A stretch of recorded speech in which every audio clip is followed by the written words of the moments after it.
Spokane landlord and convicted rapist Arlin Jordin could face new criminal charges that could put him in prison for life. The prosecutors are waiting to file new accusations until the state Supreme Court rules on a controversial case. KXLY4's Erik Loney spoke to prosecutors today, and he has the details. Erik.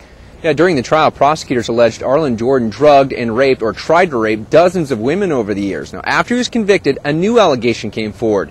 Now, prosecutors say they have new evidence and are now deciding if they'll file new charges.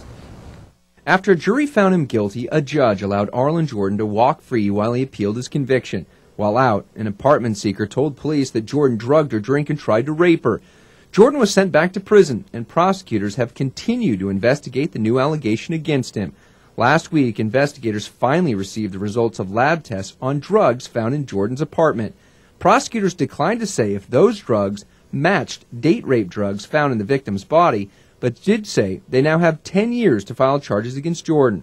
Prosecutors tell KXLY4 they're waiting for the state Supreme Court to rule on an appeal by Spokane rapist and murderer Brian Frawley. Frawley is serving 45 years in prison for the murder of Margaret Cordova in 2004. An appeals court overturned Frawley's conviction, finding his right to a public trial was violated when potential jurors in this case were interviewed in the judge's chambers instead of open court.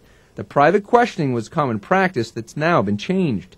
Jurors in the Jordin case were also interviewed in private. So prosecutors say if the Supreme Court upholds the Frawley decision, Jordin could get a new trial too. And if he does, prosecutors say they could end up filing new attempted rape charges against him. Now, if convicted on both charges, Jordin would receive 2 strikes and would be sentenced to life in prison without the possibility of parole.